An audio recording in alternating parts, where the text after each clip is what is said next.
Good to go? Okay. I'll let everyone grab a seat.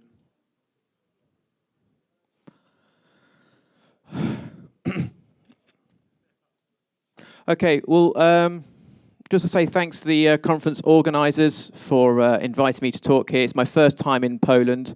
Unfortunately, I'm going to probably see about a 200-meter radius around the conference centre in my hotel before I head back tomorrow. But nonetheless, hopefully I'll be back next year. I've enjoyed the conference so far, and I hope you all have as well. I'd also like to say thanks to the conference organising for raising the question about women in IT. I know there were some chuckles around the crowd at the beginning keynote, but it's a very sad state of affairs that our industry does not reflect society. I know having conversations about equality in any sphere is difficult.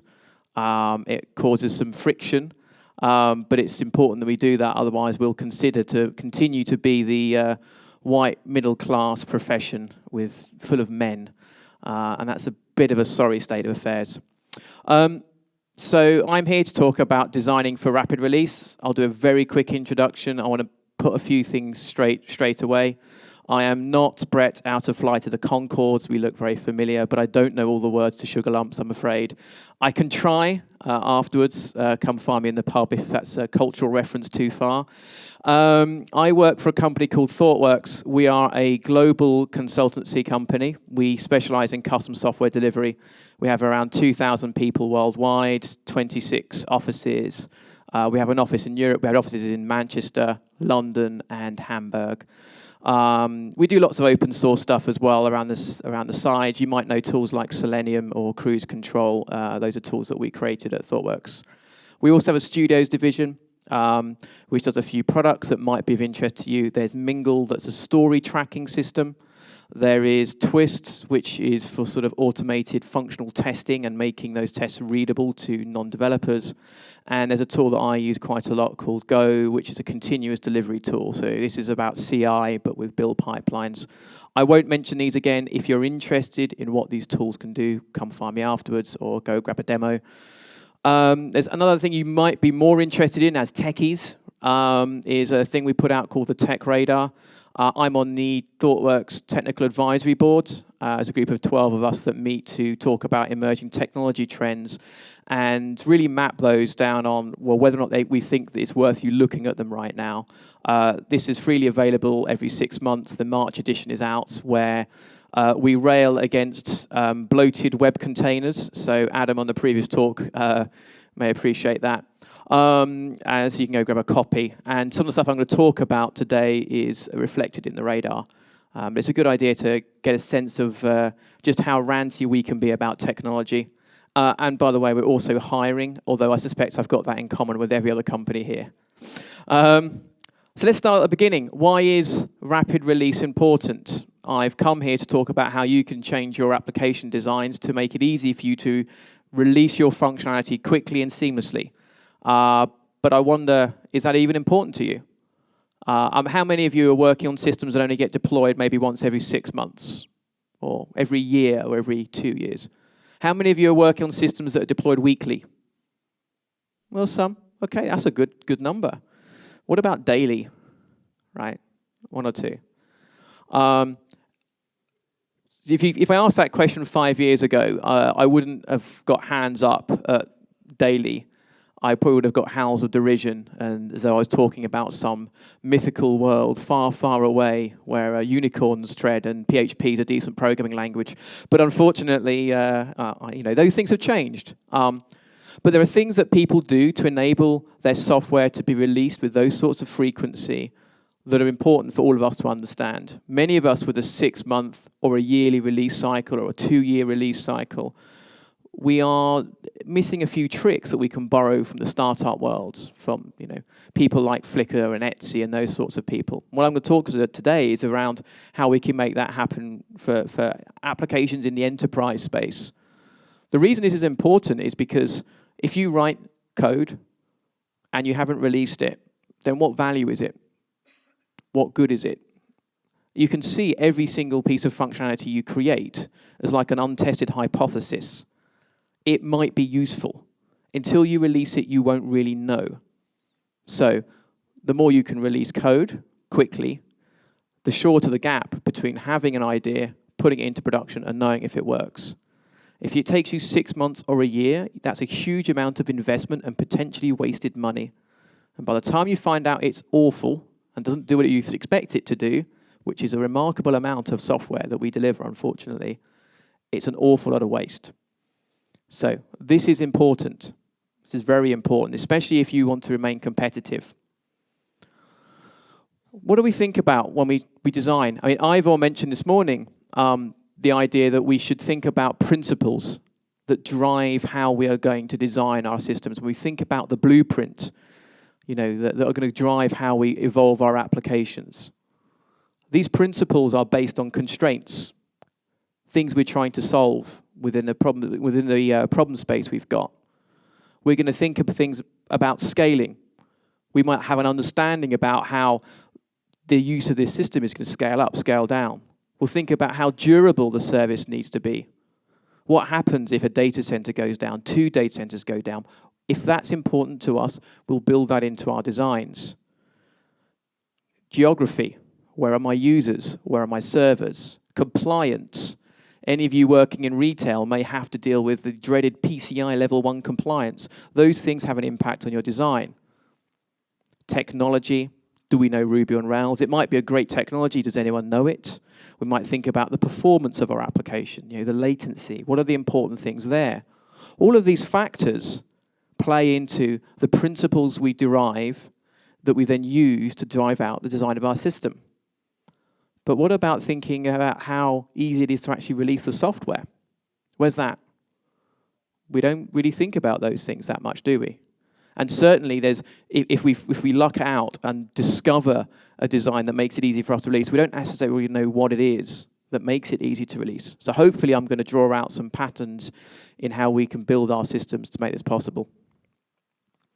And really, I'm going to focus on sort of the 3 key tenets about making your software easy to release and allowing you to release your features rapidly.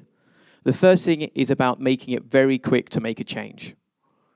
A lot of this is about things like writing clean code, testing. I'm not going to talk about those aspects today. I'm going to talk about the design, the architectural things that you can do to making a change easy. Talk about making it quick to deploy that change. And then actually about reducing the risk of deploying. All too often, many of us that have to sit through 6-month, yearly, or 2-yearly release cycles do so because a whole load of procedures have built up around getting a piece of software into production. And a lot of the times, those procedures have their root cause in a disaster. Some screw up that happened many months ago, many years ago. Maybe no one can remember.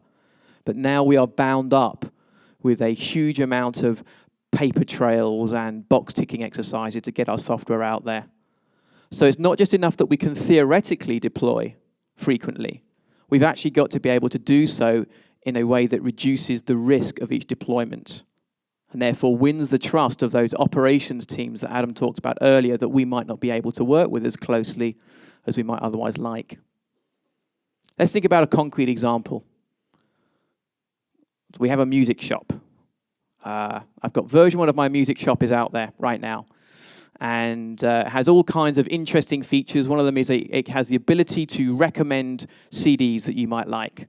And unfortunately, we found a problem whereby people that say they like thrash metal, for some reason, we're recommending to them right now that they might like Japanese K-pop. Now, clearly, these are not 2 aligned musical styles, and we have to go tweak our algorithms.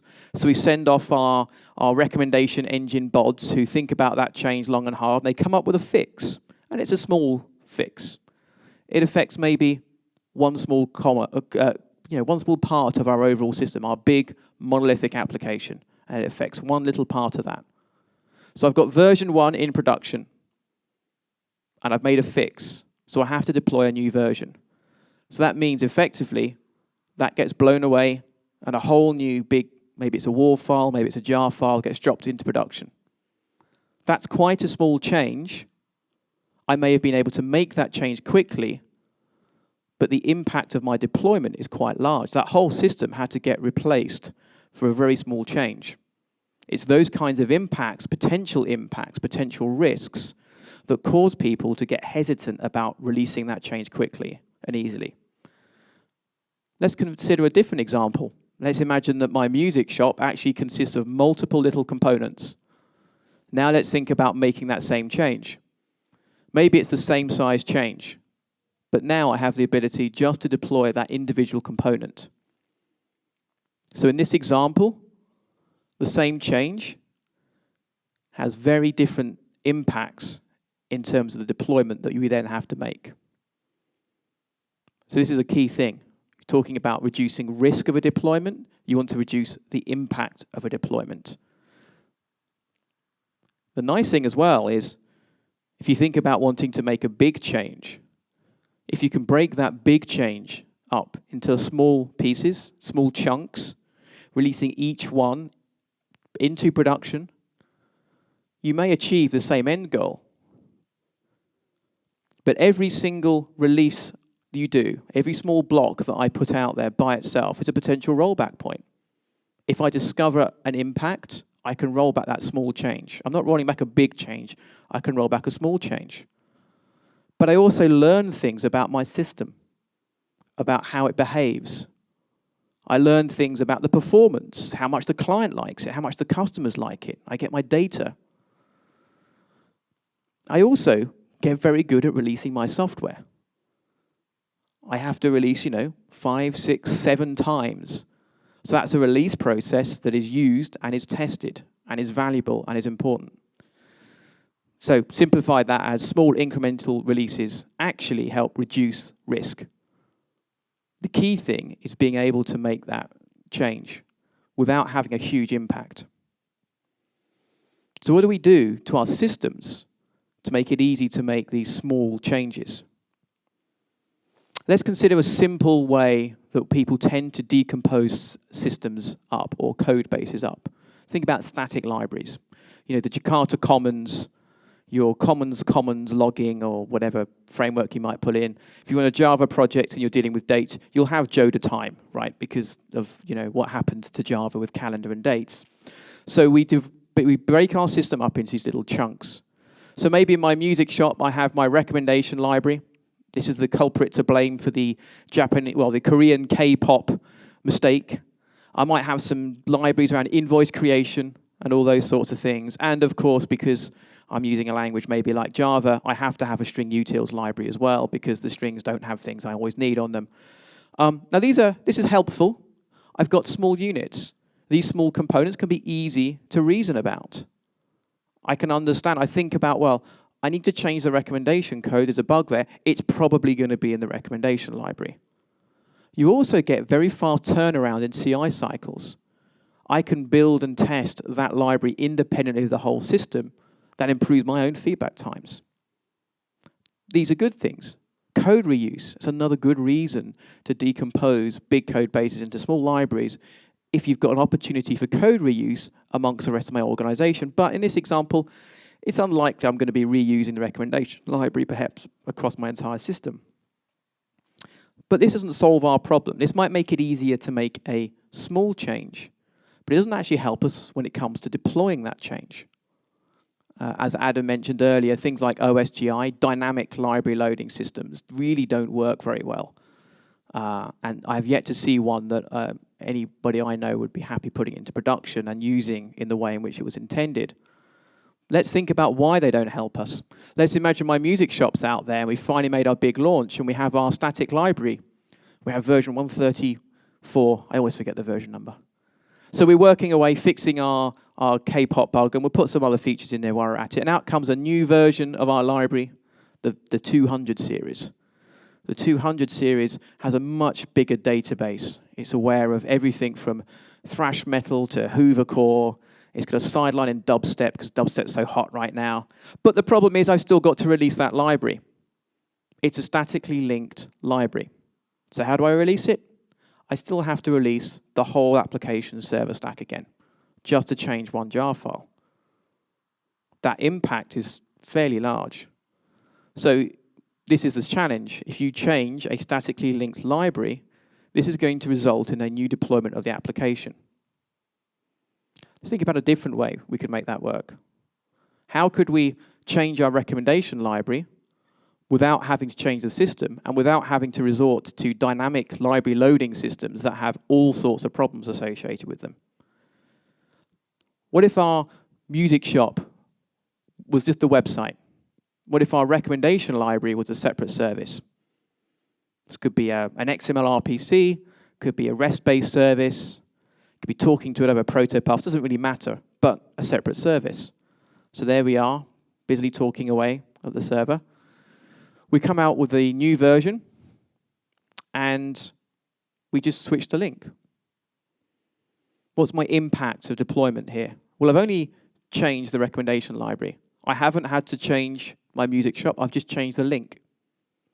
Because the interface is the same.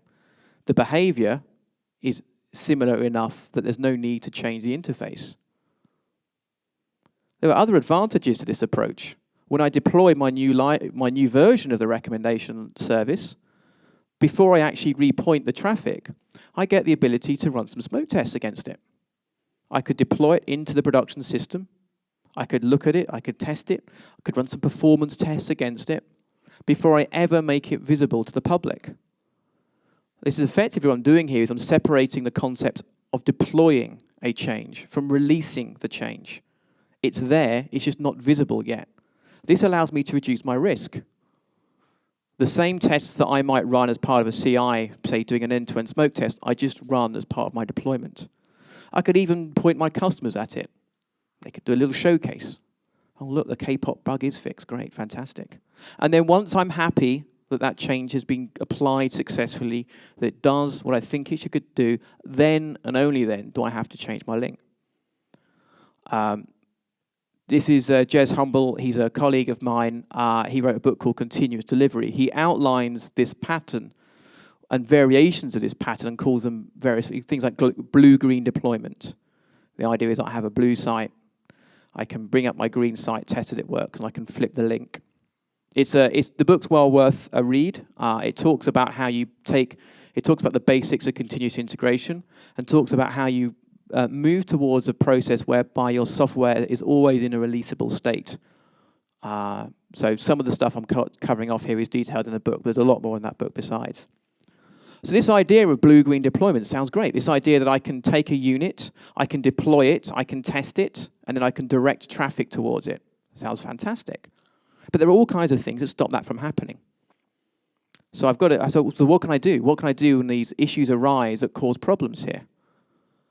Well, let's think of a classic one.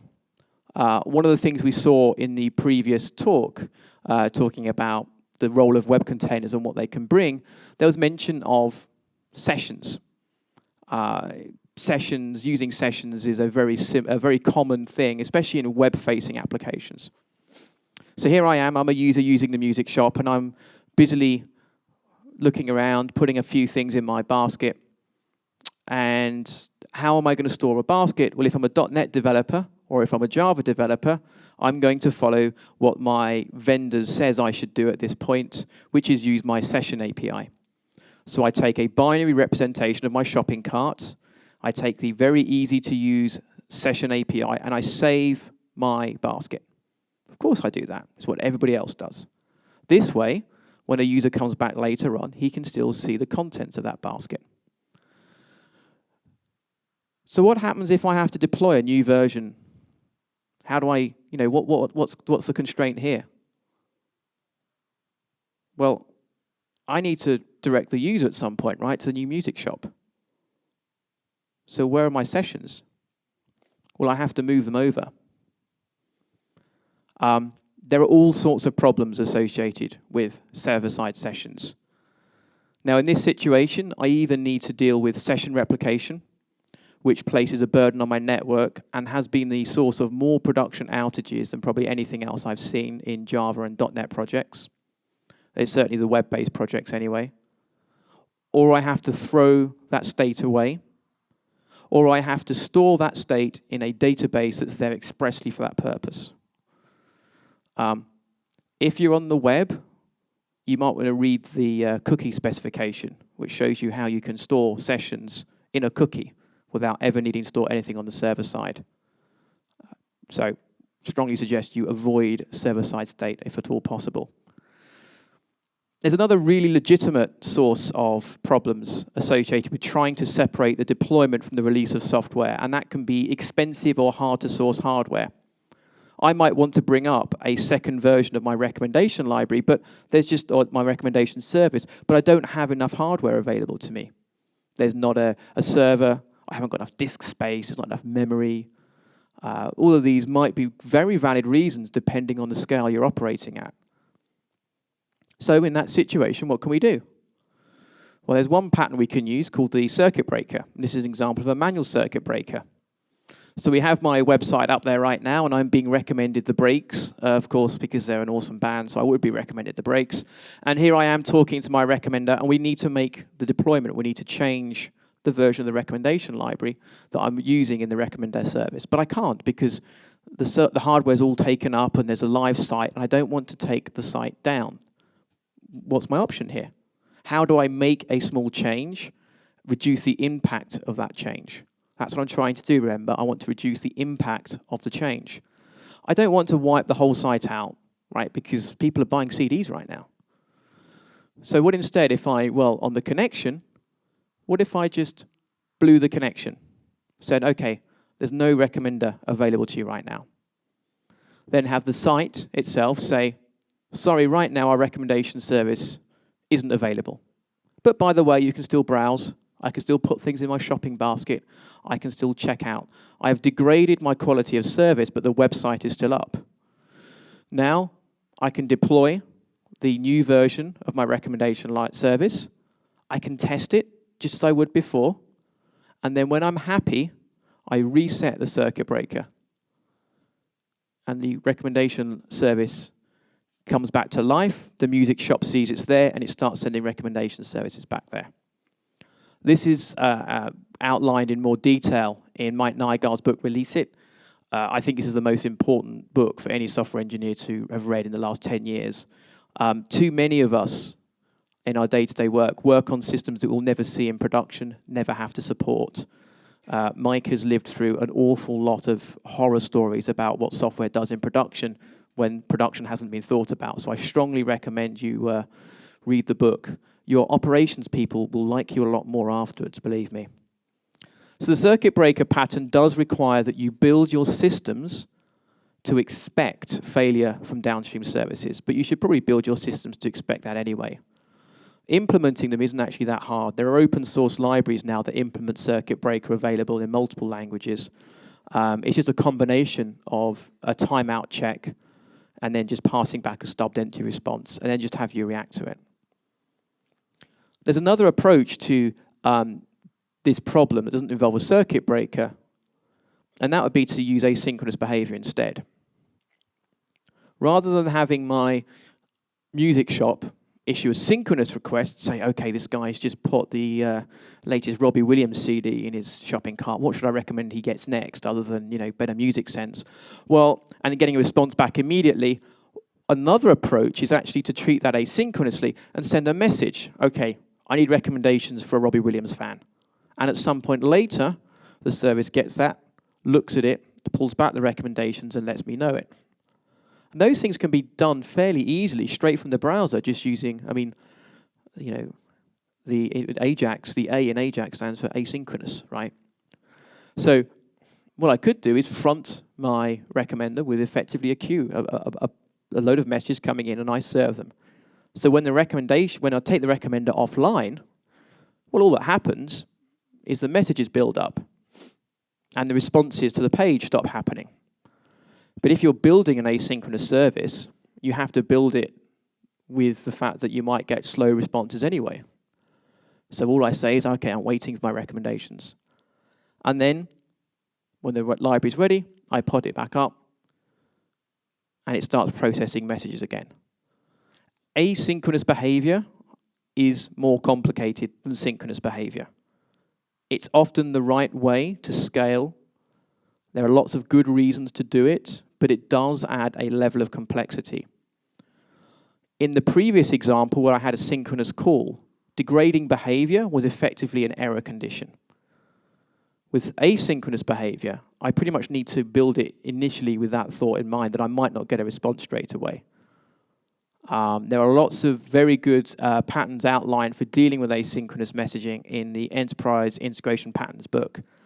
Gregor Hope and Bobby Wolf. I would definitely recommend reading it if you're interested in asynchronous computing. It is a more complex affair, but it's another way of solving this. If I can just deploy new consumers of messages, the changes to the outside world are fairly opaque, apart from the fact that responses stop coming back. But the outside world doesn't need to know too much about it. Again, I've reduced the impact of that deployment. There are some things to watch for. What I've talked about here is effectively taking a big system, breaking it up into chunks, having those chunks talk together. There are lots and lots of pitfalls. Otherwise, there wouldn't be books to write and conferences to talk at.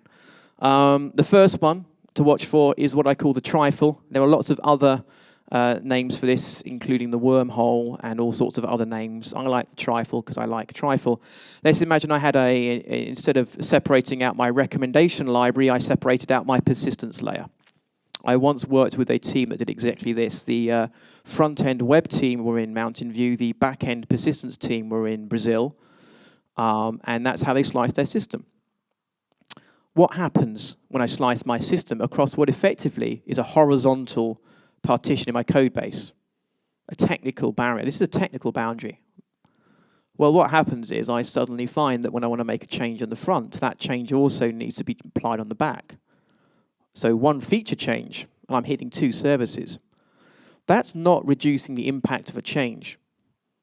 If anything, deploying two services is worse than deploying one service. So I've probably made things worse. And moreover, you tend to find that when you slice your code bases like that, the interfaces get significantly more talkative. The project I worked on, there were 60 different calls that could be made from the front to the back tier. And when loading the home page, they made 26 separate calls across a process boundary to make that work. They fixed that by coming up with elaborate RPC batching mechanisms rather than saying, we've sliced the system wrong. And this is a simple example. They can get much worse. There's another problem when you break these systems up. So imagine our CD ordering system. We can think about all the different types of tasks I might need to implement when building my CD ordering system. I've got a white mail service for sending out new promotions and catalogs and brochures. I've got a data warehouse, because everybody needs a data warehouse, and if you don't have one, you're the only kid in town without one. I need some third-party suppliers to ship my CDs out for me and reorder them. I need a finance system to tell me how much money I'm making. There's a danger, though, with this approach, where I've got some spider in the middle of that web. This often happens with people that use workflow management or business process modeling tools.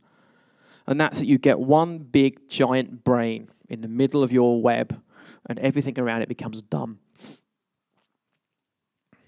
This means that any change, I have to affect the internal guy. I have to always change the CD ordering system with any feature that comes out. So again, I haven't necessarily made my life better. I've just put some God class now out there on a process boundary. So how do I avoid these problems? So this is Ian Robinson. He wrote a book called Rest in Practice. It's a very good book if you're interested in service-oriented architecture, and it's the Bible if you're interested in REST-based systems. He defined a service for me as a set of capabilities on an endpoint. So the secret to how you break apart your services is how you model those capabilities. Let's think about all the things that make up our CD ordering system. Adding something to a cart, checking out. I might have to view the latest releases. It could be a little widget or something I might want to provide. I need to be able to search. I need to be able to listen to previews. Now, all of these things are capabilities my CD ordering system needs to provide. All of these things are things that make sense to a business person. It makes sense to a user. Of course, these are things I need to do. There's no persist user record here as a capability. And what you do is you think about these capabilities in your system and you group them. And these boundaries, what Eric Evans calls a bounded domain, a bounded context in the aspect of domain-driven design that aligns very well to this sort of architecture. These bounded contexts of grouped domain functionality, these capabilities, then become your services. And when you model your services on business domain, you will find that those services tend to be well factored and that changes across those domains are reduced significantly. And far more changes occur across a service boundary when you start making arbitrary technical decisions about where to slice your system up.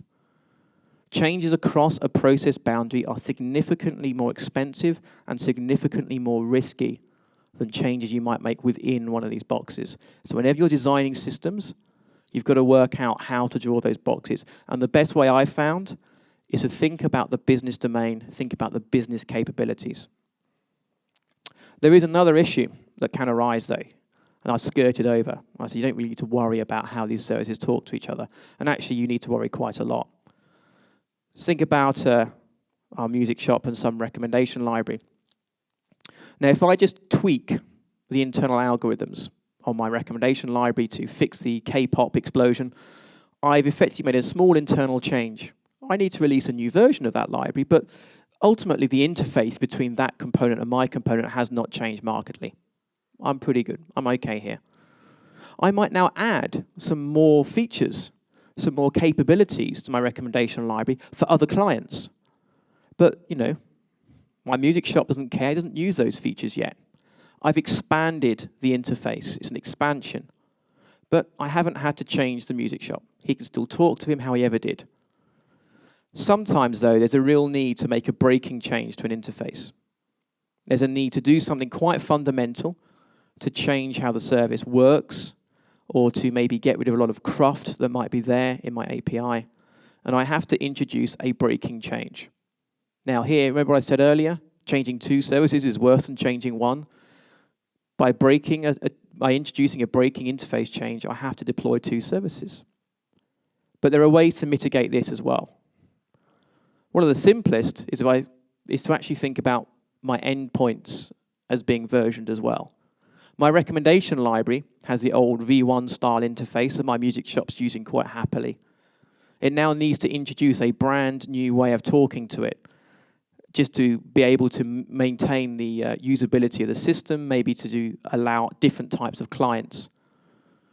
What we want to do is add a second endpoint, a second API to the recommendation service, but keep the same recommendation service running. So now it provides both endpoints. What does this let me do? Well, maybe my new client can start using the new interface. The old interface is legacy. I don't want to use it anymore, but I've still got clients using it. I need to retire that change. So what I can do is I can run like this for a certain period of time and then eventually make the switch over, which lets me remove the old endpoint. Now, this might seem like a lot of work, but actually when you think about it, what we've done is that could be 4 separate deployments to get there. I could phase that in over months, all the time reducing my risk, allowing me to make braver decisions in how I change how services talk to each other, but at the same time drastically reducing the risk of every single deployment. I can roll out the version 2 endpoint with no one using it other than, say, test interfaces. I get to then roll out my new iPhone application. I give the guys who run the music shop plenty of time before they have to change over, thereby removing the need to deploy multiple services at once.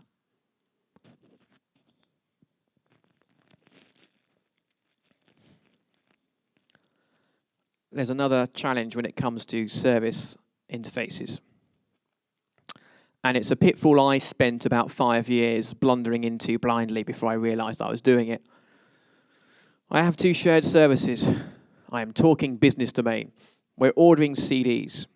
I've modeled my internal application using all of the principles in the domain-driven design book. Haven't really understood the book, but I've done that anyway. So I have a user object, I've got a CD object, I have an order object. Fantastic. So what's the easiest way for me to communicate? Well, clearly I'll just take that object and send it over the wire. What's wrong with that? So I have some shared library that represents my domain concepts. I then, whenever I want one service to talk to another one, I just bundle up that data, serialize it, and squirt it over the wire. What's wrong with that? So what happens when I deploy a new version of my library? Can I still send the data? Will it still be understood by my downstream service? I kind of don't know, because it's a binary serialization protocol. It might be backwards compatible. If it's Java serialization, chances are it won't be. There are all kinds of shared serialization protocols that get used day in, day out that cause problems with coupling like this. Things like WSDL binding is a great example of this, where you're consuming some SOAP-based service and you generate an API from that WSDL specification. And it's a tight binding. That service makes a small change. Your bindings could stop working very easily. JAX-B, Java serialization, these are all great examples. Protobufs and Thrift, they do limit the damage caused by versioning. But in general, my view is that if I have an internal representation, I should not be sending that over the wire. Because if I've got an internal representation of my service, that's my business, nobody else's. I might choose to send that over. I need to come up with some way of sending information across the wire that isn't going to couple these guys together. And when I was designing this, I was forgetting one of the most important laws in computing, which was detailed in the TCP/IP RFC by John Postel, which is be conservative in what you do, be liberal in what you expect. So if I am tightly binding to some shared binary serialization protocol, a minor change can cause my service to fail. At ThoughtWorks, if we encounter a SOAP web-based service that we need to consume, our standard response to that now, after much bitter experience, is not to use WSDL binding, but to use XPath to pull out the bits of data we want and make that match as fuzzy as possible. WSDL binding gets me an API quick, great. It couples me to a service. I'd much rather have the liberalness in consuming that service. And XPath isn't that bad. There are other things you can do to mitigate the risk of potentially breaking consumers. I could release a new version of my recommendation library and I might accidentally cause a problem for my music shop. I don't want to do that. That's what I'm trying to avoid. I'm trying to reduce the impact of a release. So there's this concept of a thing called consumer-driven contracts. So in this example, we have our recommender, and my music shop is going to be making calls to my recommender in production. He has an expectation about things the recommender will do based on the calls he makes. When I do X, I expect Y to happen. That's the contract. That's the service level agreement these two services have together. If you were in a development team, you guys would have a chat about what you're going to do for each other. So how about we take that conversation one step further? What if we codify that understanding as a test? So the music shop, that development team, implements their expectations about how the recommender is going to behave as a series of tests, and they then give that test to the recommender team. The recommender team run those tests in their CI build. Every time the recommender team make a change and check it in, that contract gets run. And if they suddenly find something that's going to break the music shop, either they have to fix a bug or go back and have a chat to the music shop and say, look, we might be introducing a breaking change. But that way you can have that test run every single time you run a recommender build. And so you're getting that certainty that when I release my recommender, I'm not going to break anything. This is called consumer-driven contracts. And it's a pretty important thing to understand if you're going to be decomposing into services.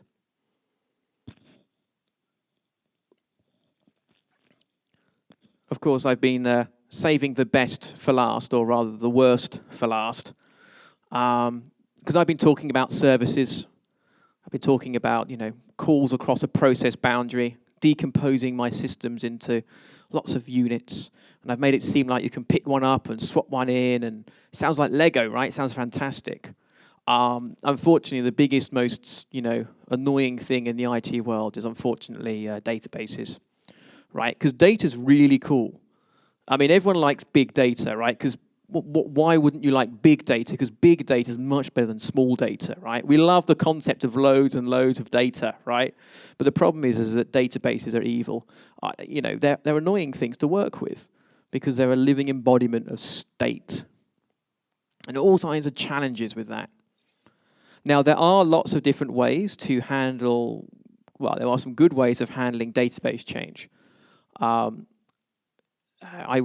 have a project called DB Deploy, which allows you to implement incremental database changes by versioning database schemas.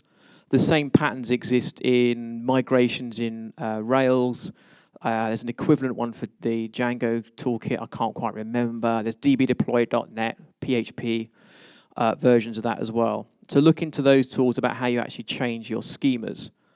But the reality is that it's very hard to do database deployment, certainly in a low-impact way.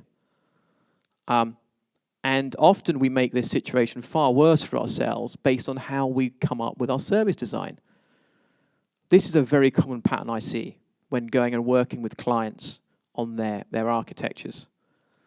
They've read a book, unfortunately, or gone to a conference and fallen asleep halfway through, and they've heard that services are good. They've heard that services are awesome.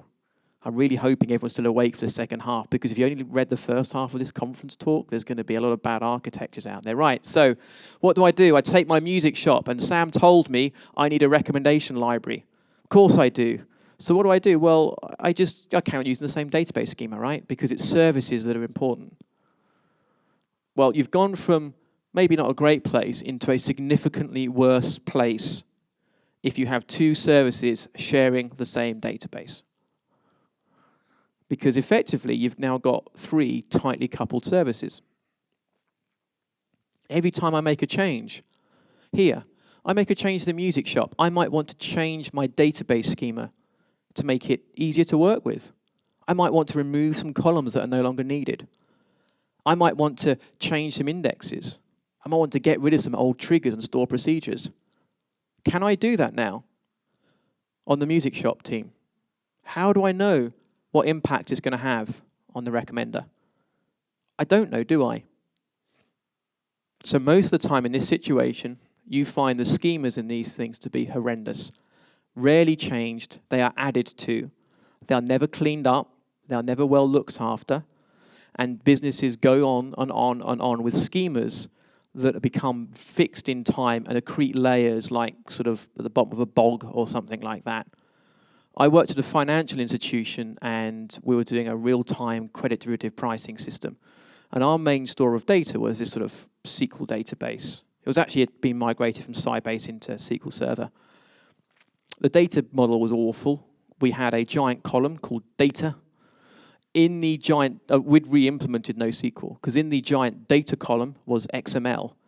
So they added columns using a combination of XPath and stuff I don't really want to go into. But it's okay because they developed a lot of store procedures to then pull out data from the XML in the data column. They'd also re-implemented transactions by introducing a locking table, but I won't go into that. But the issue is that not only was that model awful, but we could only track who was using that database by looking at the different logins provided. We knew there were at least 20 different systems that were actively reading from that schema, and there was about 5 that were writing to it. But we also knew that some of those logins had been shared. So we actually turned the schema off one day just to see, we turned the database off out of hours to see who complained. We waited for the phone calls. The issue was, over time, you'd accepted the premise that multiple services could talk to the same schema. And that only gets worse. You can never change, you can only add. It's very easy for a problem here to ripple out. This is awful. Don't do this ever, ever, ever. This is what you should do. If you're going to make the decision to separate out a service, you can keep the same database machine, you can keep the same database process, but use separate schemas. Databases need to be owned by a service. A service needs to own its data. There's a question just down here. Just to let you know, the questions will be recorded on the video. It's a bad place for a question. Hi. Sorry. I just have a question. Whether what in the case when you have a shared data? So when you have a shared information, you have to copy the data from schema to schema, or so you're talking about what do you have shared data? Yeah. So I would say, if you really need that shared data to be in a SQL database, I'd question the need for that. Maybe you actually need a reference data service. But what I would suggest you do in that situation is identify the data that's shared, put it in its own schema, give the applications that need it read-only access to that data, and then know that you can't ever change that schema. But the problem is, if you've got that shared data in, it's all managed together, pull it out, separate it out, put it here. You can read your shared data from here and then separate out the service's other data. What you may well find is that you've got more than one service writing that data. That's the problem, right? That's a huge problem. Why is that? Because all the business rules associated with how I'm allowed to change my data are in the service. But if I've got 2 or 3 or 10 services writing to data, how do I know that their business logic is all lined up? I don't. I hope it is. The issue is, within anything, you've got to think that data is owned by something. So I would suggest looking to try and change that to a service, but at the very least, pull out that reference, that common shared reference data, put it in its own database schema. It can still run on the same machine. It's not going to add that much of an overhead to the machine. And then have separate read-only connections to the services that need it. That's how I'd go in that situation. Okay, thanks. So in this situation, where the music shop wants to make recommendations, I want to get my recommendations. I talk to the recommendation service. I have no other avenue to talk to apart from that way. There are other advantages that come from having a separation, from having data owned by a service. It means that the actual underlying technical implementation of my database is my responsibility. No one else cares if I'm running Sybase versus MySQL. So let's imagine that time wears on and the recommendation service realizes, well, you know what? My relational database management system, it's a bit long in the tooth. It's hard to scale. We'd rather store our data in a newfangled key value store. So we want to move to React, because React's very cool. React is actually very cool. And the Basho guys are super smart people. But let's imagine I want to move to React. How do I do that? A database change, that's a really big, high-impact change. So how can I make it easy to make the change, make it easy to deploy that change, and reduce the risk? How can I do those 3 things? Well, here's a pattern I liked a lot. Corson from Trifork used this pattern, presented this pattern at Go to Aarhus last year when talking about the Danish medical record system. So they restore a record for every single Danish citizen, and they moved from MySQL to React using this pattern. They didn't do it for a recommendation service for a CD ordering system, but the pattern works. So I start off with my relational database management system, and I want to roll out React. So I do lots of tests, but at some point I've got to put React into production. So I bring up my React nodes. And the first thing I do is I say, well, in this phase, every data I write goes to 2 locations. So all my data, I'm always writing out both, but I'm still reading from my MySQL or whatever else it might be. So now I'm learning things. Straight away I can see how React reacts to the volumes of data I'm coming in. I make sure the network paths are there. I make sure that my operational reporting is going on. But the main source of my data is still my old relational database management system. If I need to roll back, all I need to do is go to an earlier version that doesn't do the dual writes. Once I'm happy that the writes are going in well, then my second release is I still keep writing to my relational database management system, but I now start doing my reads from React. This is probably the highest risk part of the phased rollout. So now I'm writing still to both, and I'm reading from React. Why do I still write to both? Well, because what if I had to roll back at this point? At this point, I could still go back to the previous release and still be able to read and write from my relational database management system. And then once I'm happy, the reads and writes are going into React, I can then turn off the system. So this effectively allows the people running this service the ability to innovate internally without causing an impact externally. They can try something new, phase the rollout of that technology. And as long as they keep their interface to the outside world the same, no one else will ever know that that's what's happened behind the scenes. And of course, you can do that with services. We've been busily coding away in our PHP recommender library for a while, and then some smart aleck goes away for a weekend and sees a Clojure video and thinks, I'm going to rewrite it in Clojure, and comes out with Ace Suggest with added lispiness. Well, you know, we could do the same thing, right? We could, while my recommendations are coming in, I could send recommendations to both locations. But maybe I don't read the results from Ace Suggest, but all my load I send to both places in production. Facebook did this with their chat server. Before they released chat to the outside world, they brought up all their chat infrastructure, and they then had payloads in all the pages that you guys were loading that was sending fake messages through to the underlying chat server. If the chat server died, well, you wouldn't notice because there's no chat visible to you. You don't even know they've got chat coming. But Facebook get to understand the loads that system is running through. And when they were happy, they could turn it on. So maybe here, I'm sending recommendations to both, but only looking at the recommendations from one. I learn about my service before making the commitment to jump in with one service. This is what Jez calls dark launching in his book. So how do we achieve all these things? Well, to summarize, decompose your systems into independent services where possible, independent units that you can reason about, that make it easier to make an isolated change, make it easier for you to deploy in such a way that has a reduced impact. When breaking up services, make sure you model them after your domain and know what your domain is. Otherwise, you'll end up with the trifle or the spider or something far worse. We don't want to make our lives worse by separating out our services. Get the interface right. When you decompose the services, you allow people inside their box to innovate however they want to. But the important thing is you do need to standardize on the interface between them. You need to get that protocol right.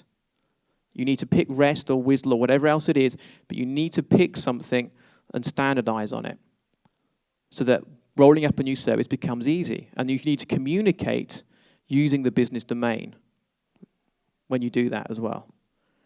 And you need to think of ways of how you can separate the deployment of a service from releasing a service.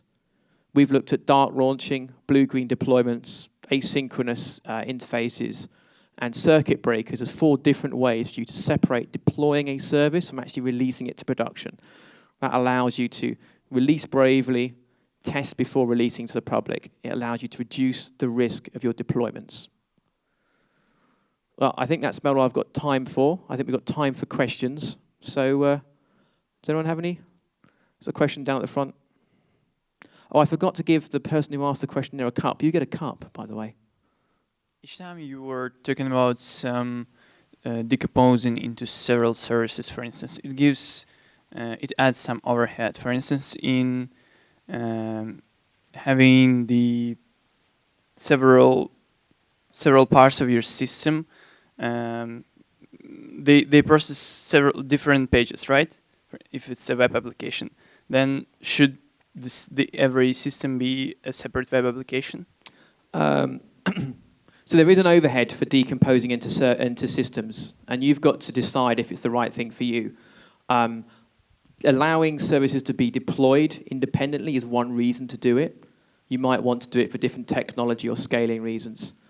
Most people who break, say, a web application and they have lots of services behind the scenes, they don't tend to have these services serve up whole-blown pages. They actually tend to serve up part of a page and then have something that pulls that together. For example, when you go to Amazon, the little widget that will show, maybe recommend things to you, show you your shopping basket state, the most recent bestsellers, that content might actually be served from separate services. But then the page itself is going to be the spider, right? The page, the page itself is the spider in as much as it's the presentation spider, but somebody has to be at that level. I think there's different then in terms of the UI. If you think about a business person, when they want to change the UI, you know that they can have a conversation about a page and how you pull that page together. So to an extent, you're right, but that's better than the alternatives. So it's not there is a balancing act between those two extremes. What about overheads in performance? What about overheads in performance? Yeah, RPC, for instance. Well, yeah, so that's why you need to avoid chatty interfaces. That's why when you're separating out those... when I've seen people separate those services across sort of, you know, horizontal lines, say, where they take what might be a persistence library and separated those out, that's when you'll start seeing an awful lot of requests and a lot of overhead. There are latency issues to consider. What I would say is know what your latency requirements are and run performance tests. Not many people do. You probably should, right? So then you'll be able to make that judgment soundly. When people talk to me, oh, if I separate my service up, it will go slower. I'll say, how fast does it go now and how fast does it need to go? Because if they can't answer both of those questions, there are bigger problems. So I think you can introduce latency. You can also, though, improve durability. You can improve scaling, which is not the same thing as improving latency. That's why performance I try and separate into latency and scaling. You can make better use of new technologies that might allow you to release that service more quickly than something else. It's all about trade-offs. And when you're building something, you need to understand where your trade-offs are, and it's going to be the requirements you have. So know how many users you need to support, know the latency they expect, the technology available to you, and the physical infrastructure. And those become the constraints. And then based on those constraints, you can come up with principles of how you build things. But anyway, to have these constraints, you need to deploy something, right? Yeah. Well, you need to at least have the conversations up front, right, about the system, right? So. Okay, thank you. There's another question, sort of fifth row down. Oh, we got one up there. Hi. I have a question about the database switch Yeah. you mentioned with, first doing the dual write, reading from the old, reading from the new, and then retiring the old. At what point in time do you migrate the data from the old database to the new one? So you'll need to do that when you bring up, so my example where I was bringing up, say, React, I would need to have done that offline. What you typically would do there is bring up the database, sort of you do a database dump from one of your normal exports, load that into React. You'd need to bring React up on the quiet and run some background process that's just trickling data through. So you will have to do that. But typically it's going to be bring up a copy of a snapshot with some trickle behind the scenes. That's the only way it's going to make sense. So you go offline for, I don't know, a minute or two still to get like a snapshot from, I don't know, the MySQL or whatever, and to bring it to React, convert it and bring it to React. So you don't get data which disappears in between. Yeah. So you end up needing to make the copy offline, get React ready. You probably then need to have a process of trickling the changes through. Then you need to take your database offline, make sure there's no new changes to be applied, and then bring it back up. There are lots of database types of deployment that do require the database to be taken offline.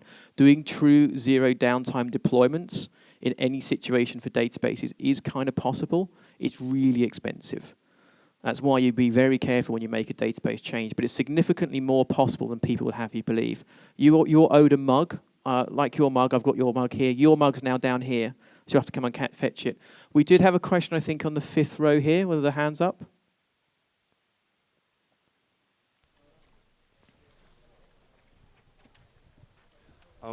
You did mention rolling back a couple of times.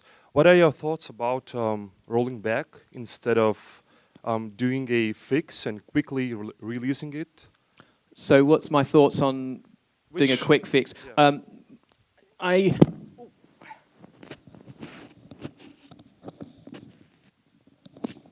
Well, that's what I thought about it. I tend to optimize my deployment time so that I don't need a backdoor to do quick fixes. So my quick fix should be, deploying the system again. So that's what so I don't like having, okay, I'm going to check in my software and I'm going to have my tests run and I'm going to deploy my software and I'm doing that to reduce risk. And then every now and then I'll go and quickly do something on the box. You know, that the law of unintended consequences means that quick fix can often be a bad thing. I would rather deploy the earlier version again, right? So there are two ways you can go about that. One is you use the same automated deployment mechanism to just deploy the last version you did. So, you know, with the systems I tend to build, that's a one-line piece of code, or I press enter, or I hit a button and go or something, and it just runs my deployment mechanism. There's another viewpoint, which is that you should roll back by rolling forward, which is I go make my change, check it in, go through my build pipeline, I click a button and I deploy that system. So it all comes back down to the speed of deployment and the ease of deployment. Now, if your deployment process is manual and takes you hours, and that's why you need an expedited way to fix it, well, then you're not going to be deploying rapidly with that sort of overhead. One of the things that Jez talks about a lot in his book that I haven't mentioned here is automation and bringing pain forward. If something's painful, do it a lot, and you'll stop making it painful, right? Automate everything. I haven't talked about the stuff that we do a lot, which is, you know, infrastructure automation using Chef and Puppet to achieve those sorts of things. But that's the kind of thing you need to be in. And automated deployments give you more visibility, more traceability, and will make your life much simpler, and means that the difference between your expedited quick log into the box and do something process and my normal, resilient, reliable process, you know, if you can reduce the difference between those, you'll be much better off. So you're going to come and get your mug as well now. Okay. I think we have 2 mugs left. Is there a question at the front here? I'll get you a mic. One question here. We'll do Ian first, then we'll do the one at the back. Hi. Would you advocate the use of ESB platforms for service orchestration, and where would they fit into the overall model? Because what you talked about with a number of services, you could get spaghetti code very quickly, or spaghetti relationships between the services. Yeah, so the question really was about ESBs. And for those of you that don't know about ESBs, well done you. My friend Dan North calls the enterprise service bus the enterprise night bus. Because, you know, you don't remember getting on it, you come home late and you haven't got much money and there's someone's been sick on the back of you. Enterprise service buses are a nice idea. They put a lot of smarts in the network. And your application, and so what happens is they can become, when not done well, a bit like treacle. And effectively, it becomes very hard to change things. Smart people can use ESBs in a smart way, but they're the kind of tool that can go bad in a lot of people's hands. I tend to favor putting the smarts in the endpoint. Put the smarts in the services, keep the network dumb. HTTP, the web, is a great example of this. The best service-oriented architecture the world's ever seen has been the web, which has a very simple way of talking to each other, very simple protocols, no smarts in the network. So I'm a bit anti them. And you get a mug. You don't want a mug? Okay. We got a question in the back. Yeah. During the beginning of your presentation, you've shown the difference between deploying one change with whole application and one change in one component. During the previous presentation, Adam Bean mentioned that it is much better to actually deploy one large file than hundreds of jars. How would you explain both? Well, so I think Adam and I are completely aligned on that view. I think the issue for I would rather decompose my, so in his example, he was talking about, say, a web application or an application stack, but I'm talking about multiple different stacks. So effectively, he doesn't want to deploy a jar into the middle of an existing running web container. And I don't want that either. That's the hotfix approach, and you're relying on the class loader of the web container. And if any of you have used JBoss's unified class loader, you know how dangerous that can be. I think I would advocate as well, you take the whole thing away, you put the whole thing back in. It's the safest thing to do. I think all I'm saying is rather than having one big one of those things, maybe have 4 of them that do different jobs. And then I'm only going to take one of those things out. I tend to be a bit more extreme than Adam. I don't like containers. I don't think they do anything for me. I don't do sessions, and so I don't need clustering. Most of the operations teams I work with have never seen a Java container before. They want their startup scripts in /etc/init.d, and that's how they use the world. So I tend to just have a main method that runs an embedded Jetty container. And then each of my applications is just an executable jar file. It might be a big one, it might be 50 megs. I'm sure Adam is very angry somewhere. But then for me, I check in a piece of code, I run my tests, out comes a new jar file, I delete one jar file, deploy another one. There's a program called All-in-One Jar, I can't remember what it's called, that actually takes a whole lot of jar files and bundles it in one thing. It's fantastic, it's great. So I think I'm quite aligned. I just think rather than one big box, having maybe 4 smaller boxes might help, and then blow away each box in turn. I hope that helps. Come get your mug afterwards. I think we might be over time for questions, but time for one more. I have one more question.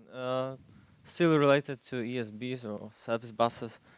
So let's say that the people that create contracts and talk to clients are retarded. Okay. And It does happen. yeah, it does. And each service needs to be exposed using like 5 protocols and 20 different formats. So still, do you want to make the service bus dump, the infrastructure dump, and move this responsibility of exposing your service through different protocols using different formats to the service or not?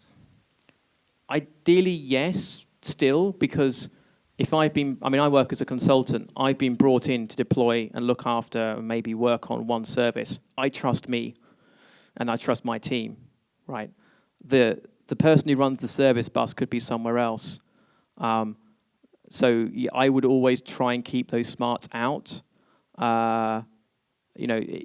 Yes, it's not always easy, and especially as you say, if you got yourself into a situation where you just have to do that stuff, then that's fine. But you don't have to play it on their terms necessarily. All the things I spoke about in terms of how you expose, don't expose your own internal representations. Model your protocols based on the business domain. Like think about 2 departments within your organization passing a piece of paper. Think about that as being what you taught. Exchange messages. Don't expose internal representations over RPC. You can still do those things within ESB. If you've been told what your contract's going to be to the ESB, you've got, at that point you may already have lost the battle, so go try win something else instead. You're not going to get everything perfect, you just have to pick the battles about where you can win the most. What I'm talking about is if you've got the leverage, this is probably how you want to approach things. But so in huge corporations, it's sometimes hard to create clear services because there are so many different teams that go in between, so between the client and the target service, that it's hard to really design everything so that it's easy to maintain. And it's interesting that how many decisions get made in how services talk to each other on the grounds that make it easy to work together, and those same choices make it harder to work to each other. So yeah, I agree. Some environments like that are very complicated. I think I worked in one organization. There was 110,000 people in the IT division. There were 13 separate teams involved if I wanted to get a box. I was talking to systems that were middleware that had been deployed to allow them to retire behind the scenes systems. I then found out that there was middleware behind those systems. So there were 2 levels of indirection before you actually got to the real services you wanted to talk to. All of these services were adding, they're making it easier to use something behind the scenes. But I had to be aware of everything to make things work. At a certain point, you kind of have to, this is why getting the interfaces right is so important. And if you put too many smarts in the network, you kind of assuming that you know every use case your system's ever going to find itself in for the next 20 years. And Tim Berners-Lee and the guys behind the web didn't do that. They thought really simple, really dumb. So it may not be great advice for you, given where you are, but if that's what it's like, batten down the hatches to the outside world and just trying to keep your box at least clean inside. I think we really are at time now, guys. So, well, thanks all, and I'll be around later.